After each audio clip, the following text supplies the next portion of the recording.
Assalamu alaikum and hi friends. Welcome to my kitchen by Fasa. எல்லாரும் நலமா இருப்பீங்கன்னு நினைக்கிறேன். இன்னொரு vlogல எல்லாரையும் சந்திக்கிறதுல சந்தோஷம். வீடியோ பார்க்க முந்தி கட்டாயம் சேனலை சப்ஸ்கிரைப் பண்ணிட்டு கிட்டேக்கிற பெல் அடையாளத்தை அழுத்தி அதில் ஆல் அப்படின்ற அந்த ஆப்ஷனையும் அழுத்திக்கோங்க.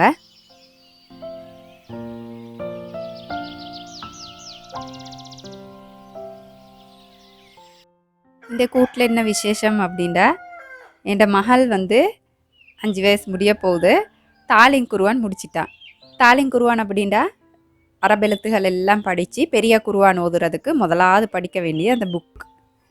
அப்போ அது முடித்தாண்டா அந்த காலத்தில் எங்களுக்கு எங்களோட உம்மம்மா வாப்மாவெல்லாம் பணியாரம் சுடுவாங்க. அந்த சந்தோஷமான விஷயம் அப்படின்னு நினச்சி அப்போ இன்றைக்கு மகளும் கேட்டுட்டதால் பணியாரம் சுடுவோம் உம்மா அப்படின்னு கேட்டிருந்தாங்க. அப்போ அவங்களுக்காக சுட போகிறேன். அந்த ரெசிபியை உங்களோட ஷேர் பண்ணினா சில வேலைகளில் உங்களுக்கும் அது பிரயோசனமாய்க்கும் அப்படின்ட்டு உங்களோடையும் ஷேர் பண்ணிக்க போகிறேன். அந்த காலத்தில் இந்த பணியாரம் அப்படின்னு சொல்கிற அந்த இனிப்பு வகைக்கு சரியான மதிப்பு இருந்துச்சாம். இப்போ எங்களோட அப்பாவெல்லாம் சொல்லி நான் கேள்விப்பட்டிருக்கிறேன், ஒரு பணியார பொட்டிக்காக வேண்டி ஒரு காணியே கொடுக்குற அளவுக்கு அதுக்கு மதிப்பு கொடுப்பாங்களாம். அப்போ இந்த காலத்தில் அதுக்கு கொஞ்சம் வேலை கூட அப்படின்றதால அந்த இனிப்பு வகை இப்போ கால ஆக்கள் அவ்வளோவா செய்கிறல்ல.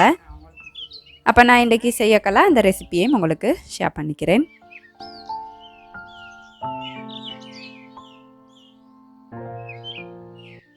முதலாவதாக பச்சரிசை 2 to 3 hours ஊற வச்சிட்டாலும் போதும். அப்படி இல்லை உங்களுக்கு முழு நாள் இரவும் ஊற போடையிலும் அப்படின்னா கூட ஊற வச்சுட்டு நல்லா தண்ணியை வடித்து இந்த மாதிரி எடுத்துடணும். எடுத்துட்டு நான் இன்றைக்கி மிக்சியில் தான் போட்டு அரைச்சிக்க போகிறேன். பெரிய அளவுக்கு செய்கிறேன்டா தாராளமாக மில்லுக்கு கொடுத்து அரைச்சி எடுத்துக்கலாம்.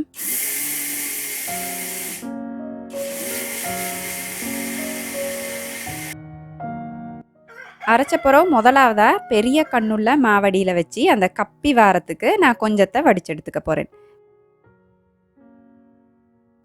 எல்லாம் எங்களுக்கு கப்பியாக தேவையில்ல, கொஞ்சம் கப்பியும் மாவு மீந்தாதான் பணியாரம் நல்லா அழகாக அந்த கட்டமைப்புன்னு சொல்லும் இல்லையா, அந்த ஸ்ட்ரக்சர் அழகாய்க்கும், அதோட டேஸ்ட்டும் நல்லாய்க்கும்.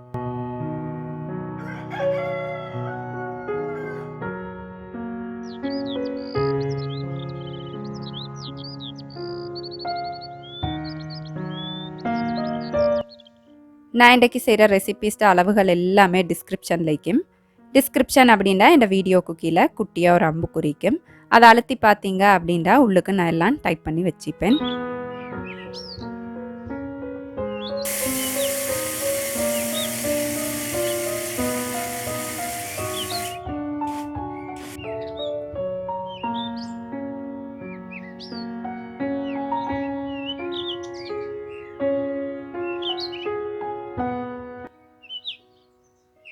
இப்போ நான் அந்த கப்பியை தான் வேறையாக எடுத்து வச்சுக்க போகிறேன்.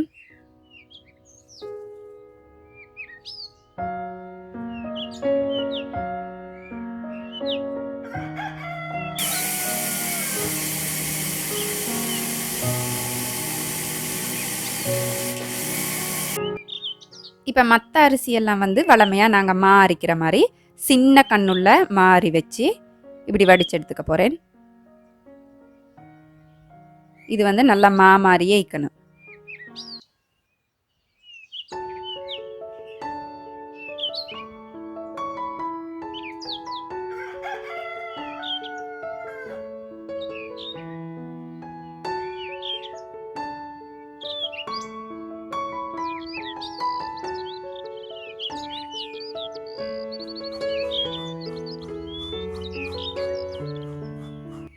கொஞ்சம் தேங்காவை நல்லா மெல்லிசாக திருவி எடுத்துக்கணும். அப்படி இல்லாட்டி மிக்சியில் போட்டு அரைச்சி எடுத்துக்கோ. மேலும் துருவிட்டு கொஞ்சம் அரைச்சி எடுத்துட்டோம்னா நல்லா பட்டு மாறிக்கும்.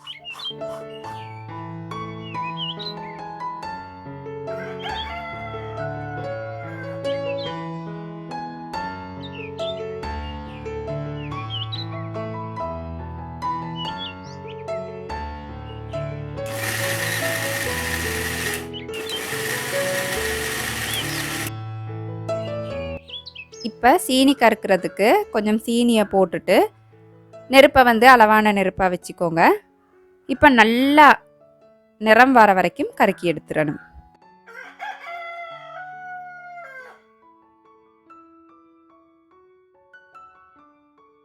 பொன்னிறமாக வந்த பிறகு கொஞ்சம் சுடு தண்ணி சேர்த்துக்கணும்.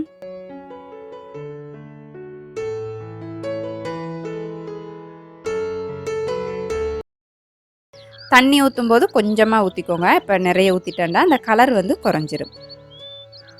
பிறகு எங்களோட பணியாரத்துக்கு தேவையான அளவு சீனியை போட்டு அந்த நூல் பதம் அப்படின்னு சொல்லுவோம் இல்லையா, அது வார வரைக்கும் அந்த நெருப்புலே நல்லா காய்ச்சி எடுத்துக்கணும்.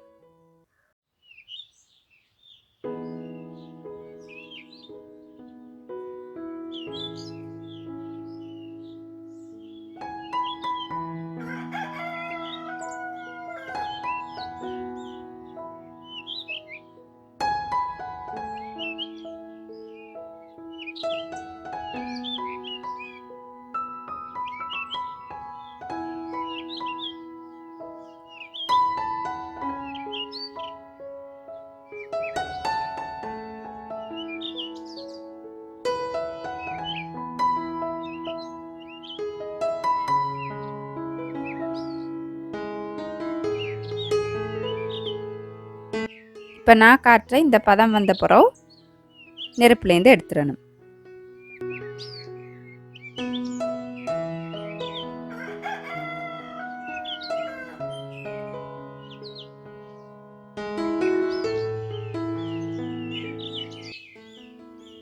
இப்போ இதை ஆற வேண்டிய அவசியம் இல்லை. முதலாவதே இதுளுக்கு நாங்கள் ஏற்கனவே எடுத்து வச்சிருந்த கப்பிமா கொஞ்சம் கட்டி கட்டியாக எடுத்து வச்சோம். அந்த மாவை போட்டு நல்லா கட்டி இல்லாமல் கிளறி எடுத்துக்கணும்.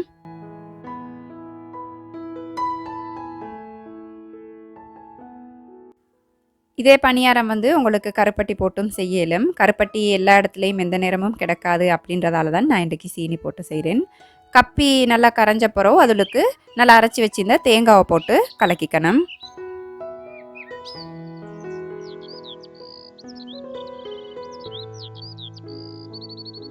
அதுக்கு பிறகு நல்லா மாவை அரைச்சி வச்சிருந்த மாவை போட்டு நல்லா கட்டி இல்லாமல் ஒரு விஸ்க் வச்சு அப்படி இல்லாட்டி கரண்டி வச்சு கரைச்சி எடுத்துடணும். தண்ணி வந்து உங்களுக்கு தேவைப்பட்டால் ஊற்றிக்கலும். அப்போ சீனிப்பாகு காய்ச்சக்கலையே குறைவாக தண்ணி சேர்த்துக்கோங்க. ஏன்னா எங்களுக்கு தண்ணி தேவைப்பட்டால் புறவும் ஊற்றிக்கலும். அதோட நான் நல்லா கழுவி வச்சிருந்தேன் கொஞ்சம் எள்ளு சேர்த்திக்கிறேன். அப்போ நல்லா ருசி ஆயிக்கும் அப்படின்றதுக்காக. அதோட சேர்த்து ஆட்டாமா அப்படி இல்லாட்டி ஸ்ரீலங்காவில் நாங்கள் கோதுமைமா அப்படின்னு சொல்கிற மைதா கொஞ்சம் சேர்த்துக்கோங்க. அதுக்கப்புறம் தேவையான அளவு உப்பும் கொஞ்சம் பேக்கிங் சோடா சேர்த்துக்கோங்க. பேக்கிங் சோடா சேர்த்த அப்படின்னா நல்லா பணியாரம் வந்துச்சு சாஃப்ட் ஆகிக்கும். விருப்பம்டா சேர்த்துக்கலும், விருப்பம் இல்லாட்டி உற்றவும் மேலும். ஆனால் கொஞ்சம் அளவு தான் சேர்க்கணும். நிறைய சேர்த்துட்ட அப்படின்னா அந்த பணியாரத்தோட ஷேப் வந்துட்டு அழகாக வராது. இப்போ இதை மூடி 2 to 3 hours நல்லா புளிக்க விட்டுறணும்.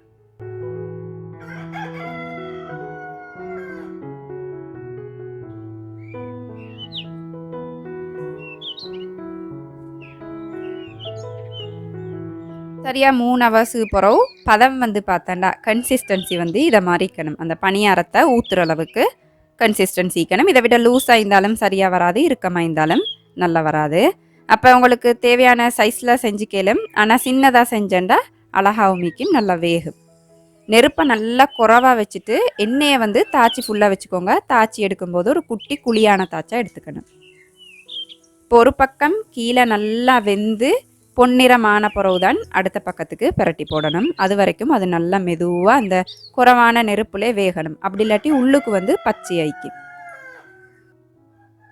இப்போ இப்படி போட்ட பிறகு நடுவில் வந்து ஒரு குச்சி வச்சு, ஒரு ஈக்கில் குச்சி அப்படி இல்லாட்டி ஒரு கம்பு வச்சு குத்தி விட்டுறணும். அப்போ அந்த நடு வேகாமல் இருந்துச்சு அப்படின்னா கூட இப்படி குத்தி விடும்போது அது வெந்துடும் நல்லா.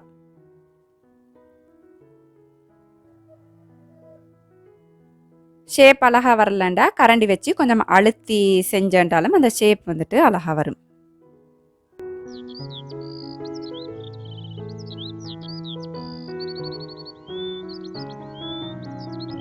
அப்போ இந்த பணியாரம் செய்யும்போது நிறைய பொறுமை வேணும்.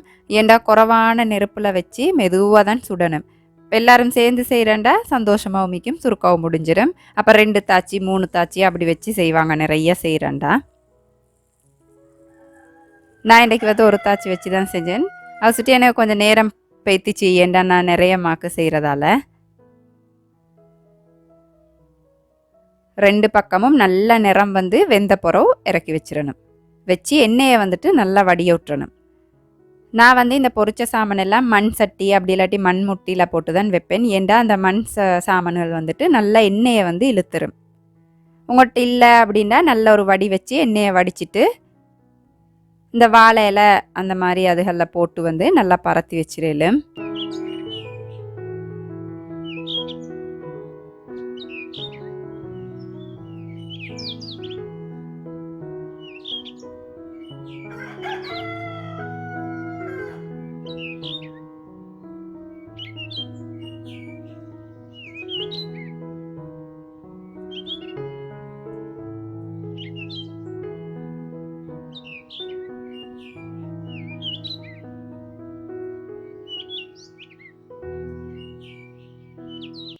எண்ணெயெல்லாம் நல்லா வடிஞ்ச பிறகு கொடுக்க வேண்டிய ஆக்களுக்கு வந்து வாழை இலையிலே சுற்றி கொடுக்கலாம் அப்படின்னு சுற்றிட்டிக்கிறேன். இந்த பணியாரத்தை வந்துட்டு பாச்சோறு வாழைப்பழம் அதுகளோட வச்சு சாப்பிடும்போது நல்லா டேஸ்ட் ஆகிக்கும். என் மகளுக்கு வந்துட்டு சரியான விருப்பம் இந்த பணியாரம் பாச்சோறு. அப்போ பிள்ளைகளுக்கு வந்துட்டு நல்ல ஒரு ஆரோக்கியமான ஸ்வீட் ஆகிக்கும். ஏன்னா இந்த காலத்தில் வந்து நாங்கள் அந்த மைதாமா அப்படின்னு சொல்கிற அந்த கோதுமை மாவு வச்சு தான் நிறைய ஸ்வீட் செய்வோம். ஏன்னா செய்கிறதுக்கு வந்துட்டு லேஸ் ஆகிக்கும் அப்படின்றதால. ஆனால் இதை மாதிரியான பாரம்பரிய இனிப்புகள் வந்துட்டு எப்போவுமே ஆரோக்கியமாகிக்கிறதோட நல்லா சுவையாகவும் மிக்கும். அப்போ ஏழுமண்டா ஒரு தடவை முயற்சி செஞ்சு பாருங்கள். நான் வந்து எல்லாம் செஞ்சு முடித்த பிறகு புள்ளைகள் வந்துட்டு நான் சுட சுடவே 2-3 சாப்பிட்டு அப்படியே தூங்கிட்டாங்க. அப்போ உங்களுக்கு வீடியோவுக்கு காட்டுறதுக்கு புள்ளைகள் இல்லை. சுற்றி நான் வந்து இந்த முட்டியை நல்ல ஒரு புடவை போட்டு கட்டி வச்சுக்க போகிறேன். அப்போ இன்னும் உள்ள எண்ணெயும் வந்துட்டு நல்லா வடிஞ்சிரும்.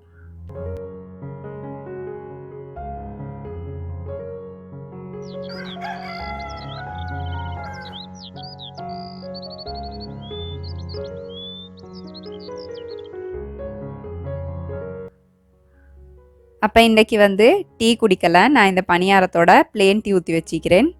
வாழைப்பழம் அதோட வந்து பாச்சோறு இருந்துச்சு அப்படின்னா டேஸ்ட் வந்துட்டு வேறு லெவலில் இருக்கும். ஏழுமண்டா ஒரு தடவை முயற்சி செஞ்சு பாருங்கள்.